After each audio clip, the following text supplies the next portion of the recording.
नमस्कार दोस्तों, आप सभी को बहुत बहुत स्वागत है आपके अपने यूट्यूब चैनल में। दोस्तों, पुराणों के अनुसार भगवान विष्णु से वरदान प्राप्त करके समस्त पितृगण पितृपक्ष के महीने में धरती लोक पर आते हैं और अपने प्रियजनों को आशीर्वाद प्रदान करते हैं। इसलिए पितृपक्ष में पितृदान, तर्पण, श्राद्ध वगैरह करना चाहिए। दोस्तों, पुराणों में ऐसा वर्णन है कि कोई भी ऐसा घर नहीं है जिसके घर में पितृपक्ष के महीने में धरती पे नहीं आते हैं। हमारे घर के दरवाजे पर रोज पितर आकर खड़े होते हैं और स्मरण करते हैं कि यहाँ से कुछ भाग हमें मिल जाए। अपनी जो उनकी तिथि होती है, जिस तिथि को होती है और पितृपक्ष के महीने में उस तिथि को आप अगर दान पुण्य नहीं करते हैं तो उस दिन आते हैं वो लेने के लिए भोजन, आप नहीं देते हैं तो वो भूखे रह जाते हैं। तो ये आपको जो पितृपक्ष महीना होता है उस समय ब्राह्मण को कुछ भोजन करवाना चाहिए या फिर श्राद्ध कर्म कराना चाहिए, गाय का रोटी देना चाहिए, कुत्ते को देना चाहिए, कौवा को देना चाहिए। इन सब के द्वारा भी हमारे पितर को भोजन मिल जाता है। तो रोज़ जब आते हैं पितर हमारे दरवाजे पे खड़े रहते हैं और सोचते हैं कि हमें मिल जाए, इन्हीं के द्वारा वो मिलता है। अगर आप इन सबको भोजन नहीं देते हैं तो हमारे पितर बहुत दुखी होते हैं और होकर चले जाते हैं और आशीर्वाद न देकर वो बद्दुआ देते हैं। तो दुखी होते हैं तो बद्दुआ ही हुआ। इसीलिए घर में इंसान सुखी नहीं रहता है। घर में सुख शांति की कमी रहती है, पैसों की कमी होती है, बहुत तंगी हो जाती है, कोई भी शुभ कार्य नहीं हो पाता है, शादी विवाह ऐसा कार्य भी नहीं हो पाता है। तो ये सब चीज़ों से बहुत दुखी होते हैं। तो आपको करना चाहिए दान पुण्य इस महीने में, इस पक्ष में। तो किसी कारणवश हो सकता है कि आपके पास समय नहीं है या फिर कुछ वजह है, पैसे नहीं है तो हम नहीं कर सकते। तो एक चीज़ तो आप ज़रूर कर सकते हैं कि अपने भोजन जो बनाते हैं उस भोजन को कौवे के लिए निकालें और कौओं को अपने छत पे भोजन दिया करें डेली। कम से कम 15 दिन जो पितृपक्ष का महीना है उसमें रोज़ दें। अगर रोज़ नहीं दे सकते हैं तो जिस तिथि को आपको जो मृत्यु हुई है जो आपके घर में पितर को, उस दिन भी कम से कम दें तो ज़्यादा अच्छा रहेगा।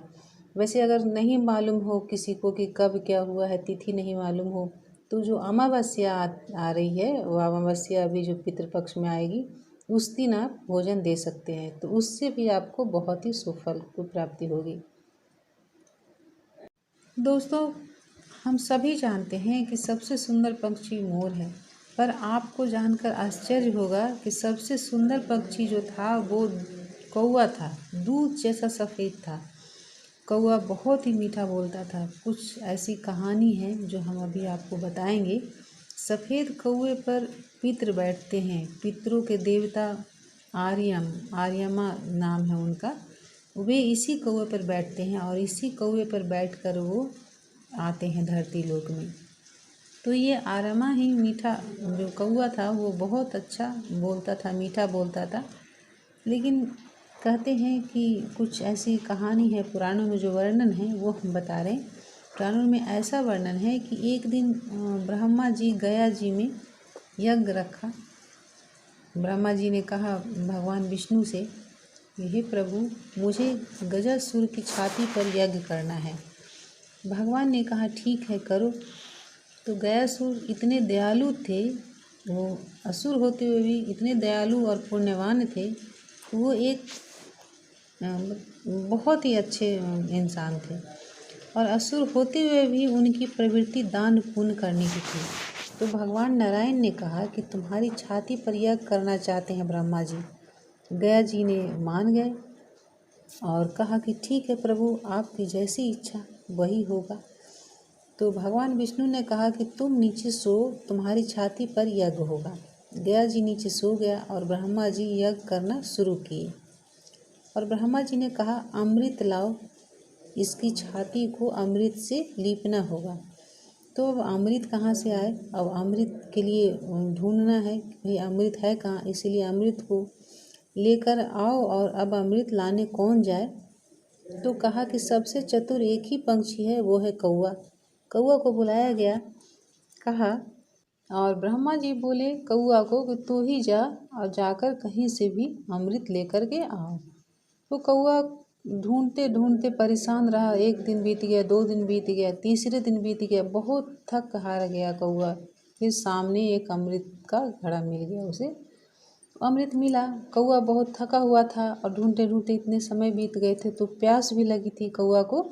तो कौआ अमृत पी लिया और वो अमृत पिया हुआ जूठा ही वो अमृत ले करके चला गया ब्रह्मा जी के पास। ब्रह्मा जी को दिया, बोला ब्रह्मा जी पूछिए अमृत मिला? तो उसने कौआ ने बोला हाँ यहाँ है, यहाँ रखा है, आप ले लीजिए। ब्रह्मा जी अमृत लेकर गए और गयासुर के छाती को लीपने के लिए जैसे ही वो ब्रह्मा जी ने गयासुर के छाती पर अमृत डालने लगे तो कौआ ने आवाज़ लगाया, महाराज ये अमृत तो मैंने जूठा कर दिया है।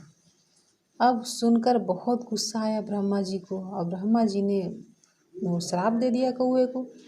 कहा ब्रह्मा जी ने, कौए जा, मैं तुझे श्राप देता हूँ कि तू काला हो जा और तेरी वाणी आवाज़ जो है इतनी कर्कश हो जाए, जो मीठा बोलता है वो कर्कश आवाज़ हो जाए। और कहते हैं कि तभी से सुंदर सफ़ेद कौआ, मीठा वाणी बोलने वाला, ब्रह्मा जी के श्राप के वजह से ही वह इतना काला और कर्कश आवाज़ वाला बन गया। तो कहते हैं पितर के देवता आर्यमा की सवारी कौआ है और आर्यमा इसी पे बैठकर अपनी तिथि से श्राद्ध लेने आते हैं धरती लोक पर अपने पूर्वजों को लेकर, और हमारे दरवाजे पर छोड़ कर चले जाते हैं हमारे पूर्वज को। और जब हमारे पूर्वज भोजन कर लेते हैं तो कौआ आर्यमा आता है वापस और हमारे पूर्वजों को बिठाकर ले जाता है पितृलोक में वापस। तो छत पर भोजन पड़ा रहता है तो पितृ का जो आर्यमा है जो है उनका वो कौआ है वो हमारे छत पर पड़े हुए भोजन को खा लेता है और अपनी चोंच में भर लेता है। और जब हमारे पितृलोक में जाते हैं और उनको साल भर में जो भूख लगती है तो कौआ अपनी चोंच में से निकाल कर भोजन पितरों को देती है। इससे पितरों का पेट भरा जाता है। इसीलिए हमारे हिंदू धर्म में कौवे को भोजन दिया जाता है। श्राद्ध में कौवे को रोटी क्यों दी जाती है ये तो आपको पता चल गया। तो अब आप भूल ना करें, जो भी 3 बचे हैं उसमें कौवे की रोटी दे या भोजन जो भी बनाते हैं शुद्ध शाकाहारी भोजन होना चाहिए तभी दें, नहीं तो सिर्फ रोटी ही बनाकर जैसे गाय के लिए निकालते हैं वैसे ही एक कौवे के लिए रोटी भी निकालें और सबसे अंत में रोटी जो बनाएं वो कुत्ते के लिए निकालें। ये 3 चीज़ आप ज़रूर करें। अगर नहीं दोनों तीनों को दे सकते तो सिर्फ कौवा को ही रोटी दें। रोज़ अपने छत पर भोजन रख दें, वो कौवा आकर ग्रहण करेंगे, आपके पितृ को मिल जाएगा भोजन और वो साल भर भूखे नहीं रहेंगे और उनका जब पेट भरेगा तो आपको भी आशीर्वाद देंगे पितृ और आपके घर में सुख शांति तरक्की, पैसों की कमी नहीं रहेगी, शादी ब्याह शुभ का सब कुछ अच्छे होने लगेंगे। आपका दिन दुना रात चौगुना तरक्की होने लगेगी, सफलता की सीढ़ियाँ चढ़ते ही चले जाएंगे। तो ये आप आशीर्वाद अपने पूर्वज से ले लीजिए और इसमें जो भी दिन बचे हैं वो आप ज़रूर करें। अगर अभी तक आपने ये काम नहीं किया है तो इस काम को करें और अपने पितृ को खुश करें और अपने आप को सुख शांति अनुभव करें।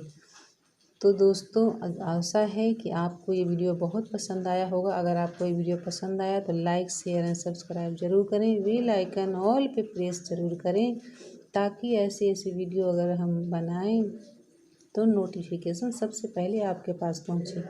तो दोस्तों कर लीजिए फैमिली फ्रेंड में ये शेयर और ये उपाय को करें।